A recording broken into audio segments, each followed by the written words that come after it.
Hey guys, welcome back to Carib 21, wherever you're watching from in the Caribbean or in the diaspora. So today I want to talk about Caricom. So the Caricom heads of government have been meeting in the beautiful island of Barbados for the past week.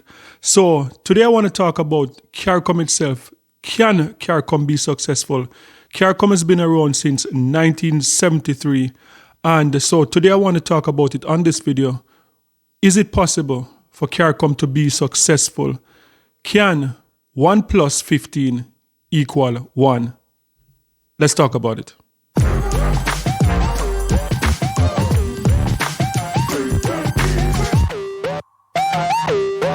So over the past week, the Prime Minister of Barbados, the Honorable Mottley, in a speech addressing Caricom, she made reference to that speech that was made in 1961 from the Prime Minister at the time of Trinidad and Tobago that said, when Jamaica decided to depart the West Indies, that was a speech that I remember it being in songs and stuff like that, and that was take away 1 from 10, leave 0.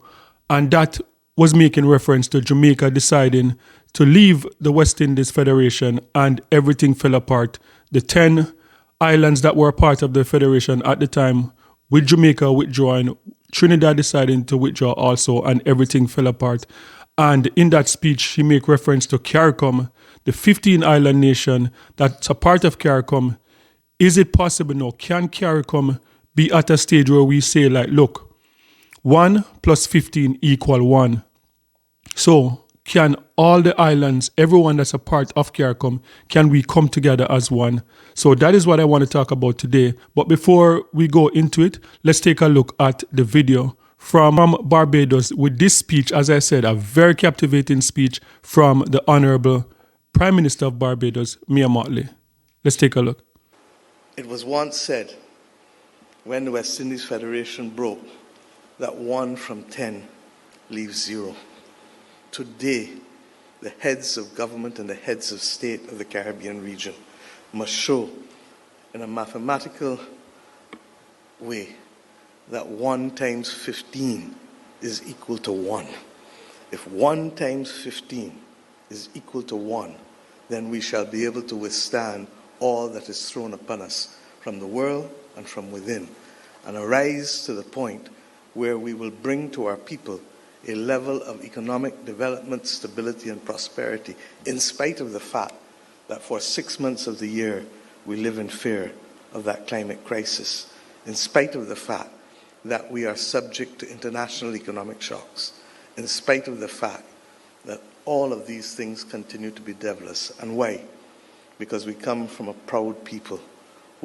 Okay, so before I continue, first I have to say, whoever writes for the Prime Minister, whoever writes for the Honorable Mottley, she has an amazing team, because whenever you see her on the international stage and she's speaking, my gosh, like, it's so captivating. So kudos to whoever her writers, whoever does the writing for her. Amazing job. I just feel like I had to say that. So the question is, can Caricom be successful? And I would say, like, I am hopeful. I'm very optimistic. And one of the main reasons why I'm hopeful about Caricom being successful is about the leaders that are at the head of Caricom, including the Honorable Mottley herself. I believe that whoever is in charge have to be like 100% in, have to be very passionate about the Caribbean overall. And I believe that Mottley, I think she's got to be the most passionate leader that I've ever seen in my lifetime when it comes on to the Caribbean. I know leaders are passionate about their individual country. I know that the Prime Minister of Jamaica is very passionate about Jamaica, very passionate about getting Jamaica to first world status. I know the leader in St. Vincent and the Grenadines, Ralph Gonzalez, I know that he's very passionate about St. Vincent. And when you look at President Ali in Guyana, very passionate, but very few leaders. I've never seen a leader at that level, like the Prime Minister of Barbados, that people would say she's as passionate about the other, like she's as passionate about Haiti, she's as passionate about Cuba, the same passion that she put into Barbados. So I think I'm hopeful, cautiously optimistic, because she's at the head. She is leading the charge. So I'm very hopeful about that. But if we are to be honest, as Caribbean nationals, that 1973, this Caricom came together after the West Indies Federation fell apart. And that is a long time. And I don't think that we have a lot to show from Caricom. I believe that Caricom, to me, just seemed like a symbolic type of figure that, okay, Caricom, we are 15 Caribbean nation under one umbrella. But in terms of success stories, I've not heard a lot of success story coming out of Caricom. And I believe that in order for that to happen, what Mayor Mottley said in that speech, 15 plus 1 had to be 1. We have to, everyone have to come together. Like all the islands are going to have to come together and see themselves as one in order for this to work. I don't think you can approach it like 1 foot in, 1 foot out. You have to be all in for this to work. And that is my concern. Is Trinidad and Tobago all in? Is Jamaica all in? Guyana all in? St. Vincent, Antigua, Barbuda, like all the islands that are part of this, Grenada, are the leaders all in? And that is my concern. So guys, if you're from any one of the 15 islands, the 15 nations that are part of CARICOM, are you sitting down watching this now? Are you hopeful that CARICOM can really come together and be effective the next 50 years going forward than what we have done so far? Because as I said, I believe that since 1973 to today, 2025, I don't think we have a lot to show for it. So sound off in the comment section and let me know, are you hopeful that the years ahead are going to be better than the one behind us? Sound off and let me know what are your thoughts. Okay, so for the upcoming week, heading into the end of February, I'm going to be focusing a lot on CARICOM since the heads of governments of all the Caribbean islands that are involved, they are meeting in Barbados. I'm going to be focusing this final week of February on CARICOM and what we need to be successful. And as I said, all the time, I want this to be very interactive. So feel free to hit in the comment section and to share your point of view in the comment section. But for me personally, I believe that in order for us to be successful, we have to take the right approach and we have to prioritize the things that are more important right now. And another concern that I have is what we're prioritizing. Because when I hear about CARICOM heads of government meeting and for the most part, in recent times, I'm hearing about the Caribbean Reparation Committee, and that seemed to be leading the charge right now. And I don't know if that is the right approach. I don't know if that is what we need right now. If yes, the conversation about reparation should be ongoing, but should it be the thing that we're leading out with right now? The second thing that I hear all the time that is going on is global warming. Yes, global warming, climate change, all of that is important.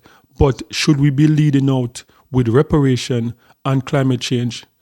And personally, I don't think so. I think the first thing that we need right now in the Caribbean, we need trade. Because back in the 60s, when Trinidad and Tobago and Jamaica was considered like the trade hub of the Caribbean, like the manufacturing hub in terms of Grace Kennedy and Eve and all of these companies, Lasco, all of these big companies that were established in Jamaica, in Trinidad and Tobago, and would send things right across the Caribbean. Trade is the most important thing, I believe, right now. And I believe that Trinidad and Tobago, Jamaica, Guyana, we're going to have to step up. Those three nations are going to have to step up in terms of, because Trinidad used to be like the manufacturing hub of the Caribbean back in the 60s. In Jamaica, Grace Kennedy stepped up, Lasco stepped up, and was able to supply a lot of the Caribbean islands with Caribbean-made products. So manufacturing is going to be very important going forward, especially with what is happening with the Donald Trump administration now.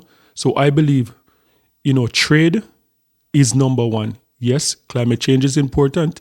Yes, reparation is important, but trade, number one. Number two, I believe that security is number two. No doubt about it. And as I said, like climate change is important, reparation is important, but all the Caribbean leaders can agree that 90% of the guns that are coming into the Caribbean, that ranks the Caribbean as one of the most dangerous region in the entire world. And everyone knows that this is because of the guns coming in from the United States of America. It said up to 90% of guns that are involved in crime right across the Caribbean made its way to the Caribbean from the United States of America. We all know that the American government is not going to do anything about their guns coming into the Caribbean, not because of Donald Trump, because the previous administration, the administration before, and the one before that did not do anything. So the onus is going to be on us in the Caribbean to take care of that. So I believe that those two things, trade and securing our borders, are going to be the two most important things going forward. And that is what I want to hear coming out of Caricom. What are the plans to secure the Caribbean Sea? What are the plans to make sure trade is an increase of trade in the Caribbean? Those are the two things that I would love to hear going forward. So guys, you can agree with me, you can disagree. Sound off in the comment section. Let me know, what do you think is most important right now for Caricom to tackle for us to be successful as a region? Because I agree with the Prime Minister, I agree with the Honorable Mayor Mottley that in order for us to be successful, it has to be 1 + 15 = 1. It has to be that. We can't be successful in any other way. Like if different islands have their own motives, we are not going to be successful. So all of us, all 15, have to be all in, and that's how we're going to be successful. So guys, sound off in the comment section. Let me know your thoughts. Let me know, what would you add to the list? What is the most important thing to you now that you think Caricom should sit down and should tackle?